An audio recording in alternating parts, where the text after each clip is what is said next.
Salut, comment ça va les kikis? Nous avons enfin monté cette petite Larlo Pistard, donc X10 quelque chose S, je crois qu'elle s'appelle. Alors je me suis dit, on va mettre un combo raisonnable, puisqu'on peut installer le BL2S là-dedans. Il suffira largement en 2S avec le système de montage, la batterie standard, et non la petite 3S avec la plateforme ici, qui est livrée avec d'ailleurs. Très facile à installer, on va le faire ensemble, parce qu'il y en a certains qui m'ont écrit, m'ont dit, je ne peux pas comprendre comment ça se met. Donc je vais te montrer ça, c'est très facile.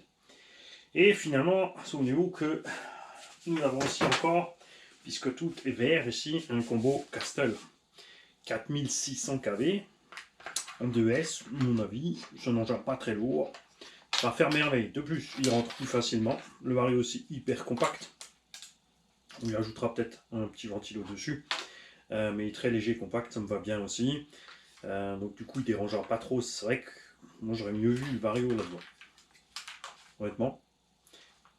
Je préfère là-haut. Pour le roulis aussi, ça évite d'avoir moins de roulis du popotin, surtout qu'il y a déjà la carreau et la cage. Et ce qu'on va faire hors caméra, et que je vais vous montrer le résultat final après, c'est réinstaller tous les éléments dans la carrosserie. Parce que tu dois démonter tout ceci de la carrosserie, les amis. Il y a les feux complets avant, arrière. Regarde le matos, la quantité de trucs. C'est fou. C'est fou. Et c'est là qu'on voit que Tam et Kiosh, ils se moquent bien de nous avec leur soi-disant Sky. Il était temps que des marques arrivent à mettre des coups de pied dans les fourmilières comme ça, des marques qui sont là depuis longtemps, qui jouent sur leur réputation et qui nous proposent des trucs chers et finalement pas grand chose. Encore c'est sûr, la Kiosh est quand même plus performante que les TT01 et 02, mais déjà on a Carten qui a déboulé, qui a foutu un peu la merde, j'aime beaucoup ça. Du coup, oui, c'est vrai qu'il me reste le BL2, ce serait peut-être l'occasion d'enfin acheter la Carten Rally, qui est donc vendu sans carreau. C'est un châssis avec des suspensions à plus de débattement, un peu plus haute. Ça peut être sympa.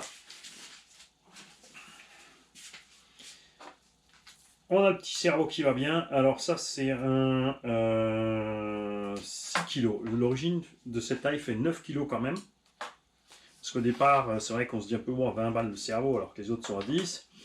Mais c'est vrai qu'il est un peu plus balèze. Mais là aussi, on aurait aimé. Et il y a la place en plus pour mettre un cerveau standard. Surtout qu'ils ont fait une boîte radio. Je vais te la démonter, tu vas comprendre. Ça, c'est un peu couillon. Ah, en plus, c'est les minis en mou. Je déteste ça. Hop.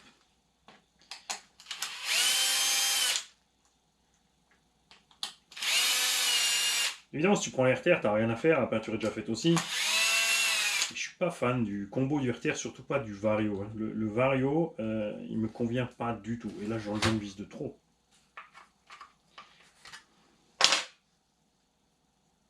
Qu'est-ce que tu fais, man? La merde!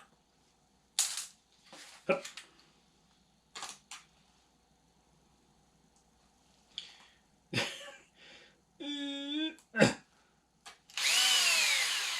Ok. Ce qu'on va faire, on va donc tout de suite déboulonner aussi la fixation de l'hippo.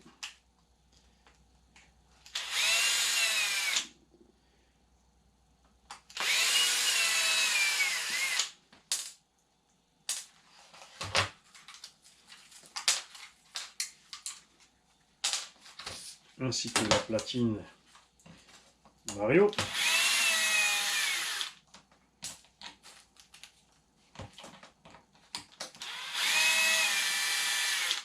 Alors comment tu sais quelle vis est où? Ben simple, regarde ici, ça c'est côté caisse, donc celle-là, c'est une fixation additionnelle. Tout comme là devant, hein. C'est pareil, tu vois, ils sont décalés les deux. Et on en a encore une ici. Non, on n'en a plus, c'est ça.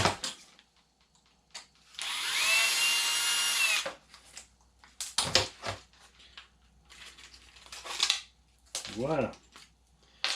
Ensuite, nous avons la platine. Quoi, il y a deux tétons, une vis. Ici. On a une vis là, ici on a deux tétons. On va pousser sur les tétons. Parce que là, ça c'est la vis de là. Tu vas pas me dire qu'ils ont fixé ça avec ça. Là, il y a le diff qui est fixé. Un peu léger une vis là pour de l'autre côté, ouais. Alors regarde, cette taille, ça pèse pas non plus un âne mort. Hein.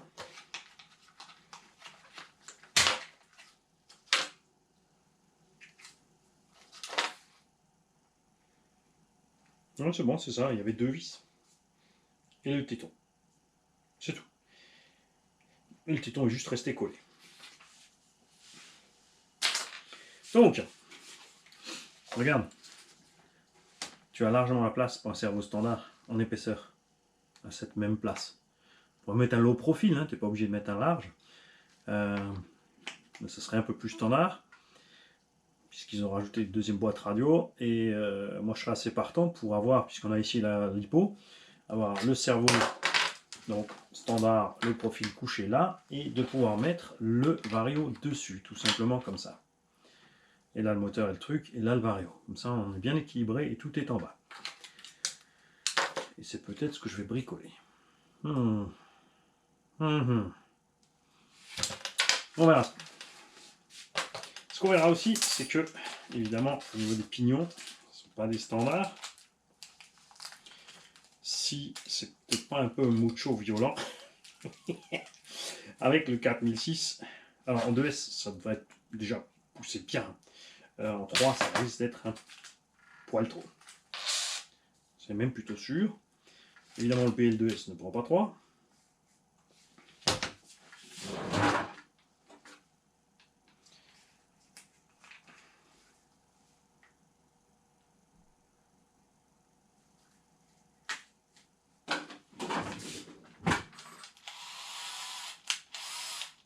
Ok.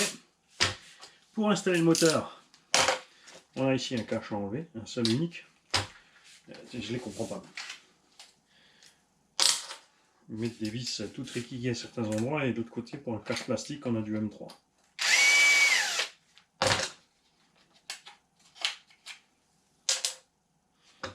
Ok.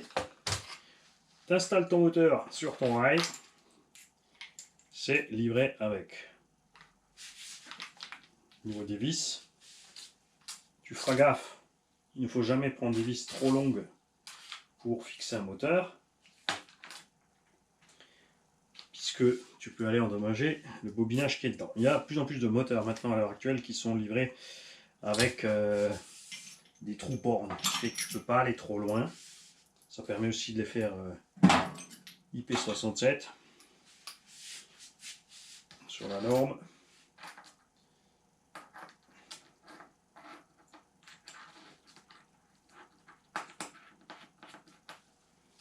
C'est un petit engin, on ne va pas mettre du frein filet partout non plus. Avant de serrer, tu regardes si tout se met bien en place. Si tes câbles ne dérangent pas, là en l'occurrence ça devrait passer. Ce qui va nous déranger, c'est le rail. Sérieusement, faut encore enlever le rail latéral. Mais non, mais si. C'est pour ça que moi j'aime les kits. Hein. Franchement, si c'est pour démonter et remonter, autant monter moi-même de A à Z.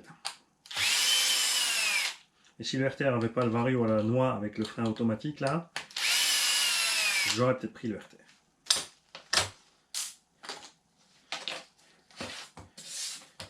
Pourquoi je ne l'ai pas pris aussi? Parce que c'est votre faute. C'est votre faute puisque on a arrêté les vidéos pubs, puisqu'il n'y a pas beaucoup de gens qui jouaient le jeu. Il y a 150-200 personnes seulement qui laissaient tourner les vidéos pubs. Et je rappelle que le budget des vidéos pubs, c'était pour les tombolas aussi. Pour l'envoi et l'excédent bien sûr, pour du matériel en plus. Et ouais. Mais pour ça, il faudrait du 1500-2000 vues aussi sur ces vidéos pubs, comme sur les autres. Pas plomber l'algorithme et que ça puisse rapporter quelque chose de rentable. Que tout le monde en profite avec les tombolas. Ok.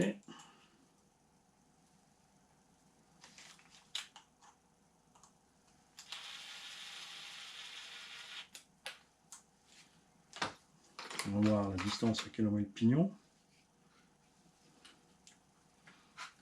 Pas trop mal, peut-être un tout petit peu plus en avant. On est juste à ras avec le BTR, donc ça va bien. Ce qu'il faut se méfier, c'est que certains moteurs ont un jeu axial. C'est pas très grave, mais il faut l'anticiper.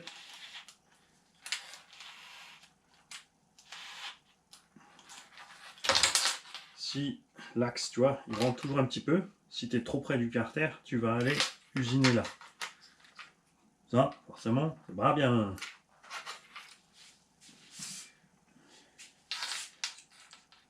Donc là, on est bon, tout est bien en place, on est en face, on touche nulle part, on le serre. Entre-dents, 36 000 méthodes, avec du papier, de ce que tu veux, mais des fois, tu n'as pas le bon papier. Et surtout, ça dépend de la taille des dents. Quand tes dents sont rikiki, de faire le jeu avec le papier, c'est trop. Le jeu du papier, ça va bien avec un module 0,8. Déjà avec du module 1, c'est... Ah, ça va aussi encore, mais c'est pas... Je sais pas. Tu verras de toute façon que le temps, tu vas te prendre l'habitude. Et tu vas réussir à faire les entre-dents et tout ça avec l'ouïe et le feeling. Alors ils ont viré... Ah, ils ont mis des vis longs quand même. Hein. Ouais. Alors si tu roules sur un circuit propre, tu peux virer les côtés caisse. Bon, tu perds la fixation de la carreau sur les côtés, c'est pas l'idéal. Peut-être mettre une carreau légère hein, pour ceux qui veulent être un peu plus compétitifs avec ce genre d'engin. Perso, je vois pas l'intérêt du kit machin bidule pour le passer en 190. Sinon, j'aurais acheté un véhicule 1/10 standard. Hein. Et là, l'entre-dents, on va juste prendre un petit outil. Et on va bouger là.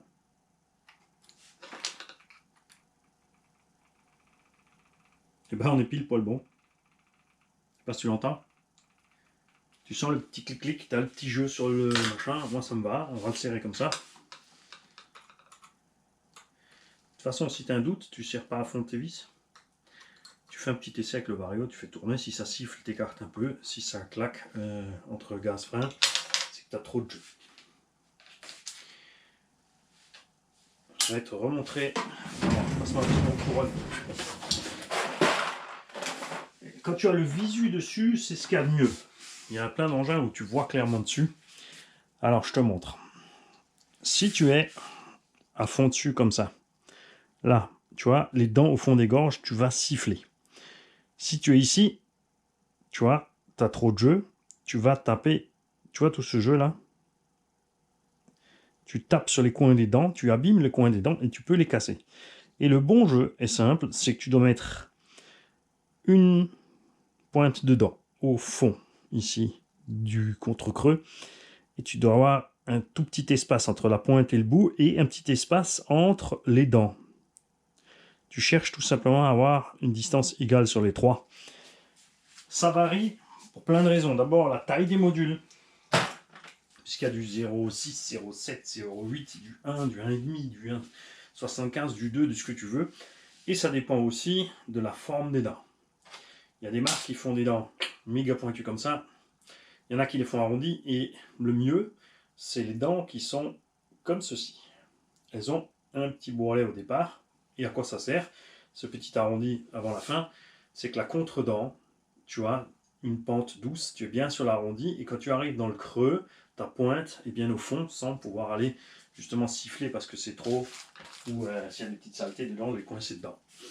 Mais ça, c'est pas très courant. Et même si tu trouves les pignons comme ça, il faudrait aussi que ton véhicule a la couronne de même genre. Ah, on est pas mal du tout. Hein. À voir après.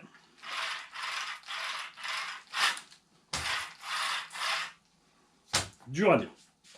C'est peut-être un poil trop serré. Ouais, c'est trop serré parce qu'on a un petit voilage sur la couronne.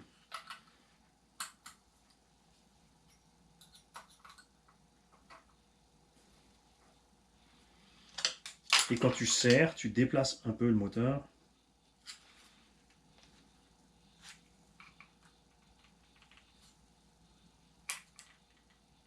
Voilà.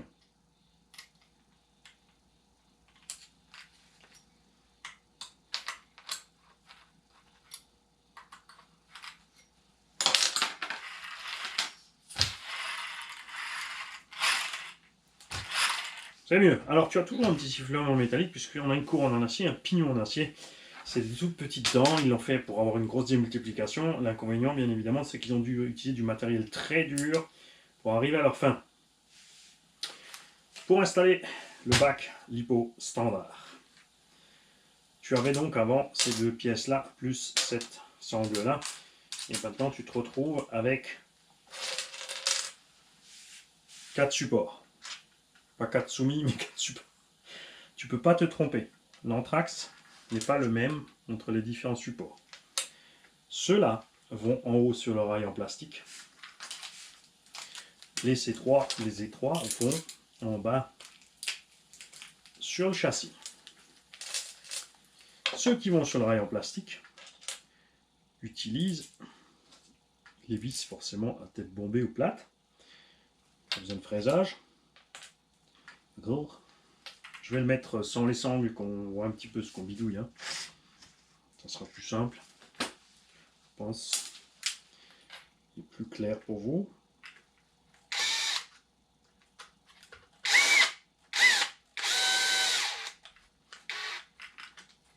Quoique là, ça va être facile à le passer. Mais ça va peut-être pas être facile dans l'autre. Au début, j'ai eu cru que ces sangles étaient trop longues. En fait, non. Parce que moi, je suis passé de façon habituelle, alors qu'il faut passer les deux brins au-dessus. Tout simplement, la batterie se met ensuite dans le creux, là en dessous. Ce qui fait que ta sangle est passée en double.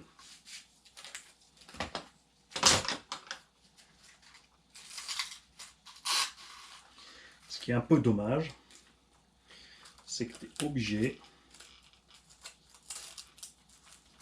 de virer la mousse qui est déjà là. Parce que sinon tu ne peux pas mettre en place ton truc.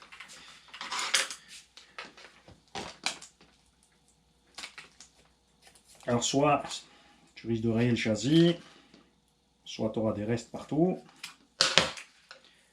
J'aurais préféré qu'ils ne mettent rien. Tout simplement. Et les deux autres sont donc des petites vis à tête fraisée. Ce que je te disais, tu vois, c'est assez funky de leur part d'avoir mis là, partout on a des petites vis de 2,5. Alors que le pauvre cache moteur, où il n'y a aucun effort méca dessus ni rien, c'est vrai qu'une vis de 3.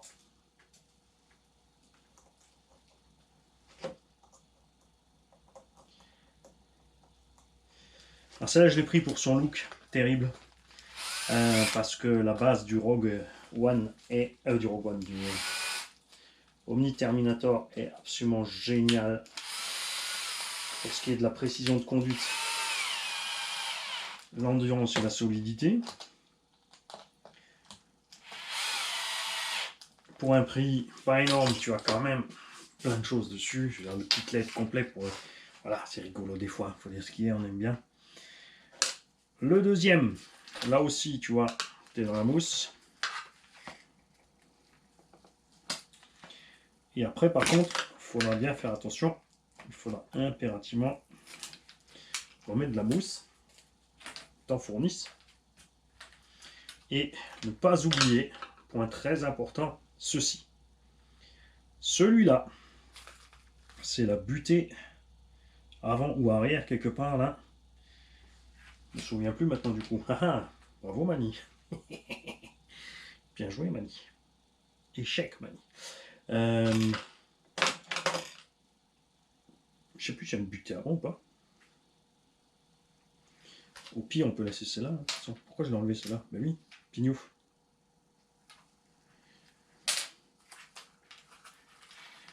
Il faut laisser la butée avant pour éviter que la lipo aille se fourrer où il ne faut pas. Donc là, j'en ai démonté une pour rien. Bah non, non, c'était l'autre avec la sangle. Ah ouais. Ok.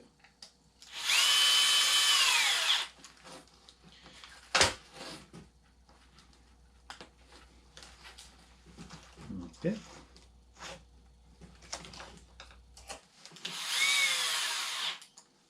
Ok. Et forcément, la deuxième, idem à la première. Donc on va pas s'amuser à faire ensemble et perdre du temps. Vous avez vu comment ça marche. Tu en as une qui est là, une qui est là, et tu as ici une butée avant. Et ce que je sais plus si il y a une arrière ou pas. Si, mais si. Celle-là, elle se met là pour faire la butée arrière en fait. Donc il faudra par contre voir au niveau longueur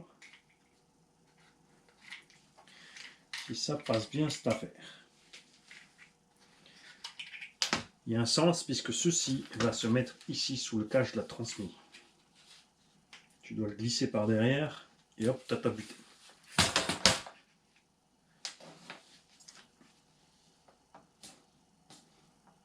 Non, t'as pas buté la tata, c'est tata buté. Tata est une tête de mule, oui, ça c'est possible.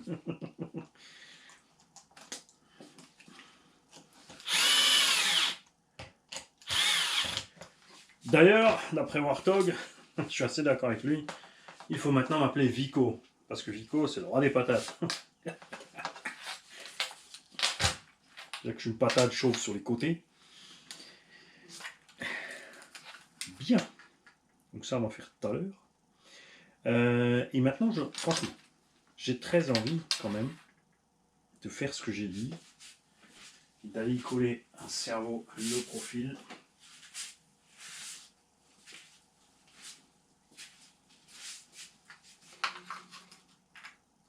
C'est dommage, hein, parce qu'on a deux trous qui correspondent, les autres, juste, tu vois, ça rentre large. Ça rentre large. Ce qu'il faudra faire, c'est une petite découpe ici au niveau du bac, puisque regarde, on se retrouve au-dessus de la fixation ici avant, donc il faudrait virer celle-là. Et ce qui nous permettrait donc de mettre ça là. Mais non, parce que le palonnier de cerveau va toucher. Après, on s'en fout. On peut le mettre debout. Chose fait aussi, on peut faire une fixation et le fixer juste là. Ce qui est rigolo avec le Sidewinder, c'est qu'il a prévu, regarde, les fixations pour passer le release là. On peut le mettre là, il ira nulle part. La lipo debout, 2S de l'autre côté. Ça me plaît cette affaire. De toute façon, on a la boîte radio là. Où est-ce qu'on va utiliser ça pour bidouiller un bins pour le mettre là devant? Est-ce qu'on peut virer l'arrière pour le mettre devant? Non, il n'est pas prévu. Ils ont prévu deux petites vis là sur le plateau. Mais c'est vrai qu'on pourrait virer une de ces vis et passer à travers, mettre une tête fraisée là pour aller poser celui-là là.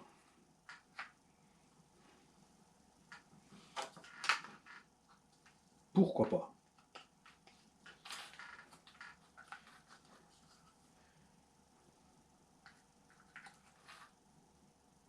J'hésite. On va peut-être commencer stock et voir un peu ce qui se passe niveau équilibre, mais pour moi c'est évident. Moteur varie au cerveau d'un côté, contrebalancement, le poids de la 2S 5000 plus grosse. Avec cet équilibre là, c'est fait avec la petite 3S 2002 qui va très bien. Hein. D'un autre côté, Mani, tu as exprès acheté les 3S 2200. C'est vrai. C'est vrai. C'est vrai. J'avais acheté ça. Mais du coup, 4600 3S, ça va être beaucoup trop. Ça va être n'importe quoi. On va pas massacrer la belle Carreau. Hein. Ce qu'on veut, c'est rouler sur le circuit moquette, tout propre et tout bien. Bon. Moi, je vais réfléchir à tout ça. Je vais installer ce qui me plaît, comme ça me convient, au fur et à mesure des étapes. On allumera la caméra et on fera le petit détail à ce moment-là. Ça évitera que ça traîne trop et qu'on passe la matinée ensemble, parce qu'il t'a vite fait de passer les 2 heures, mine de rien. Surtout s'il faut qu'on monte, enfin, on va le faire de toute façon, monter tous les éléments dans la carreau avec ça. Bim, c'est fini. Il m'a fallu plus de temps pour remonter les éléments sur la carrosserie que de préparer le véhicule en lui-même. Je suis tombé dans un petit piège, j'aurais dû y penser, c'est vrai, c'est quand tu passes ta sous-couche, soit tu repasses un coup de rouge au pinceau sur les bords coupés quand tu as des feux intégrés comme ça, soit tu es obligé de masquer un petit peu à part. Ouais, pas penser à ça. Du coup, je me retrouve avec les rebords en blanc. On peut le faire par après, c'est pas très grave, mais ça me préoccupe pas plus que ça. J'ai pas fait non plus les vitres en pré-peint parce que ça m'est égal aussi, et j'avais pas envie du Monster Energy. J'en ai assez vu du Monster Energy. Ça me va comme ça. Rouge, tout simple, sans sticker. C'est beau, parce que c'est un beau rouge. Hein? Ça serait la voiture des pompiers. Elle est rouge, elle est rapide. Et la jantes noires, parce que les jantes blanches, ça fait rallye, mais là, on va aller un peu plus vite. On mettra des stickers si je trouve quelque chose qui me plaît. Là, pour l'instant, j'ai rien ici qui me plaît. On a remis tous les éléments de déco, même si j'en ai pas besoin spécialement, sur tous les rétroviseurs. Le reste, évidemment, l'aileron, on en aura besoin. Les côtés caisse tiennent les verrous intérieurs. La calandre tient les verrous supérieurs, tout comme ces deux pièces-là tiennent aussi les feux avec. À cause de cette carreau, on pèse lourd. 2 kg 300. Cette bestiole, avec la batterie dedans, c'est le poids d'un SC 1 dixième 2VD, qui est quand même un paquet plus gros. Ça vient de tous les éléments de déco de la carreau, bien sûr, et le fait que le plastique et au niveau du châssis, ils n'ont pas lésiné sur le matos. La suspension d'origine est clairement prévue pour. Regarde-moi ça. Ça se pose nickel. On n'est pas trop haut, on squatte pas trop, mais à l'axel, on devrait quand même pouvoir. Vous l'avez vu sur le circuit moquette, il y a quand même pas mal de petits bumps et de trous, donc on devrait pouvoir passer là-bas. Au freinage, ça risque d'être chaud dans les virages, à voir. Donc, ce qui va se passer. Un abo m'avait prévenu et je pensais quand même pouvoir passer outre le système et me servir des feux. Il m'a dit, attention, apparemment, il faut le récepteur d'origine pour pouvoir se servir des feux. Donc, je me suis dit, bon, soit si on le branche à côté, ils seront tous allumés permanents. Soit si on branche en Y avec les gaz, on aura au moins les gaz, surtout tu n'auras pas les clignotants, puisque il faudrait pour ça avoir un double Y et avoir un sur les feux, mais il n'a pas dit, n'est pas prévu. Et bien figurez-vous qu'il avait bien sûr raison, et que je n'ai pas pu passer ce truc. C'est comme sur la FSR, donc la Super Forza, un 7ème, Conrad Riley, Bash 6S, non pas Bash, Conrad Riley, Deathwatcher 6S, et FTX Super Forza, chez FSR ça s'appelle je sais plus comment, tu as effectivement plus, moins et un signal sur une voie annexe, et ensuite ils ont une platine ici qui gère le signal qui arrive pour te donner les clignotants, les feux, etc. etc. C'est un peu dommage parce que j'ai acheté le kit ARTR plus la radio. Point de vue tarif, c'est pas spécialement intéressant. Alors tu vas me dire pourquoi tu n'as pas pris l'ARTR, parce que le combo qui est l'ARTR ne me convient pas, et surtout pas le Vario. Je n'aime pas, chez Larlo, il y a un truc que je déteste, c'est le frein automatique, tu peux pas dégager, et encore pire, quand tu commences à freiner, il continue à freiner une fois que tu as lâché les freins. Et quand tu fais un freinage fort, il se met d'office en freinage d'urgence. Souvenez-vous sur la pistarde, ça c'est un truc, ça me saoule. Alors, j'aurais pu prendre l'ARTR et changer le Vario, et après j'avais toujours pas le moteur que je voulais, enfin bref. Puis je voulais faire ma propre peinture surtout. Donc la Vlati, elle est finie comme ça. C'est vrai que c'est dommage d'avoir des gros feux tout lourds comme ça et qui sont pas fonctionnels. D'un autre côté, cette voiture est à vous. On va rouler tranquillou. On va pas la casser. Si on la casse comme des pièces, à la limite, ouais, je pourrais commander une radio au passage. Sinon, pas spécialement. Et le gagnant pourra, je pense, largement investir dans la radio d'origine et en profiter peut-être pour se prendre 2-3 pièces bling bling. Je rappelle qu'on a déjà les moyeux avant alu offerts de Larlo, ainsi que les faux disques de frein pour l'avant, parce qu'à l'arrière c'est les tambours et il n'y a pas de disque de frein. Donc le gagnant pourra toujours acheter un peu de bling bling à mettre dedans s'il a envie, d'accord? Est-ce que c'est vraiment utile sur un engin de rallye comme ça d'avoir la carreau fixée avec? Oui et non. J'aurais bien vu le même verrou qu'à l'avant, à l'arrière, ça m'aurait suffi d'un autre côté, comme ça au moins ça ne bouge pas. Il y a le bouton off qui est allé descendre, je l'avais collé plus haut, mais c'est pas grave. Bon, tant qu'il tient, il va pas tenir longtemps lui. Je vais le couper, je vais couper le vide. J'ai donc fait ce que j'avais dit. On a mis le Castle 4600 à bord. Enfin ça on l'avait fait ensemble, puis nous. Oui, mais moi je suis le lendemain pour finir la vidéo. J'ai pour l'instant fixé un ventilo comme ça parce que j'ai pas de mini clampe de 36 pas trop large qui passe là-dedans. Donc je me suis dit, allez hop, on fout rapidement un ventilo sur le côté comme ça.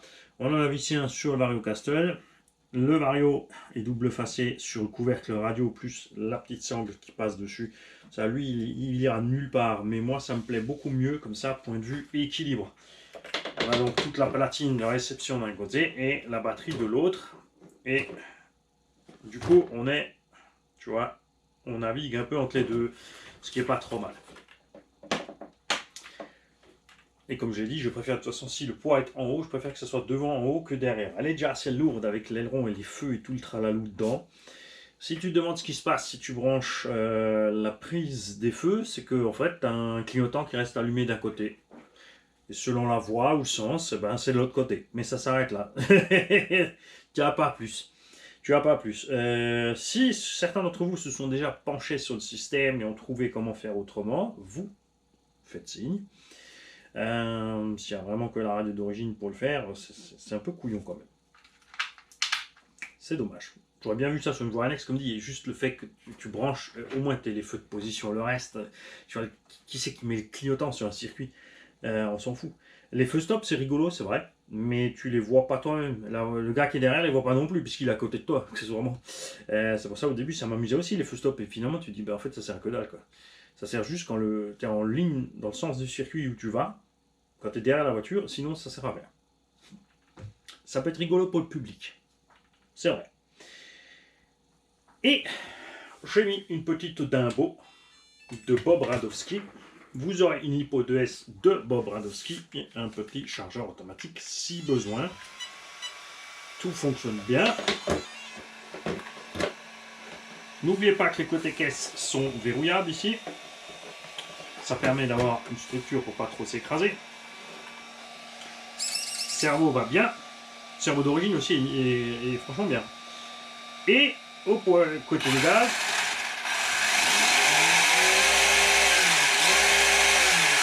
c'est pas exagéré en 2S. Moi je pense qu'on sort un petit 55-60 en 2S. À voir après comment ça se passe avec le poids, parce que le pignon est pas trop gros et on pourra peut-être quand même mettre 3S. Quoi? Je fais ce que je veux, c'est à moi. C'est à moi mes cerveaux. C'est pour votre tombola, mais c'est moi qui décide. Non, Mani, il est trop vilain. Ouais. Et Mani fait ce qu'il veut. Moi, je coupe la vidéo là. Je me barre dehors faire l'essai sur la route rapidement. Maintenant, tranquillement, tout cool.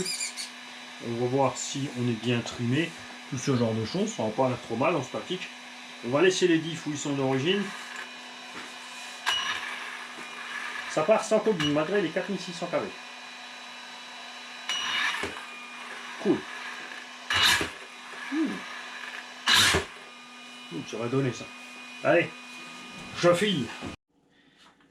C'est encore moi. Je viens de faire un essai rapide dans la rue. On a un sol un peu humide. Il vient de pleuvoir. Elle roule type top. Cette caisse est exactement ce que je pensais qu'elle serait en Omni Terminator piste, c'est-à-dire un engin hyper précis à rouler. Elle est lourde du haut, c'est sûr. Évidemment, les pneus ne sont pas des pneus slick qui commencent à coller sur la route. Donc, on glissouille un petit peu dans les virages, mais léger. Là, on avait des conditions nickel. Le 4600 kV avec le petit pignon, franchement, je suis tenté de mettre le gros pignon pour rester en 2. Et si on laisse le petit, à mon avis, on fera quelques essais en 3. On commencera bien sûr d'abord en 2. Et on sort, comme j'ai dit, un petit 55-60. C'est pas extrême. Et ça roule, mais alors 10 fois mieux que la Charisma. C'est clair. Sorti de la boîte, ce machin tient le pavé. Malgré les pneus rallye. Et ça, c'est super. Donc là, je pense que je vais me faire plaisir. Et au pire, je pourrais toujours vous en racheter une pour la tombola. Ah, je me connais, c'est une indice. Je vais rouler un petit peu. C'est comme les hélicos, les avions, les bateaux. C'est des choses, ça, voilà, je m'en sers 4-5 fois, une fois l'an, et après c'est réglé. Pas à autre chose. Je suis curieux de voir ce que ça va donner comme dit sur la moquette. On l'emmènera par contre aussi au SAM 68 à Manspac sur le circuit piste. Et j'aimerais vraiment trouver des roues. On a donc un abonné qui m'a dit qu'il a trouvé des roues chez Louise en 97 mm, parce que c'est ce qu'elles font. En 74 mm. On a 74 mm et il a trouvé des Louise Rocket quelque chose. Ça va être pour buggy de roue motrice en fait, ce genre de choses. Je vais jeter un oeil. pareil, tous ceux qui ont des idées. Un autre abonné a eu une très bonne idée, les pneus des anciennes voitures de taille bizarre T2M. Il existait, et j'en avais, des pneus Medial Pro, qui étaient peut-être un peu dans cette taille-là. Donc on va fuiner cette histoire, on va chercher un petit peu ce qu'on trouve, parce que, évidemment, là, les roues de la Vendetta, ça va faire un peu mouse, tu vois. C'est sûr que ça va frotter un peu, ou alors il faudra mettre des butées de suspension partout pour pas que la suspension en fait fonctionne. On va carrément mettre des tiges filetées pour que ça reste en haut et basta. Je file les kikis. Cette fois pour de bon.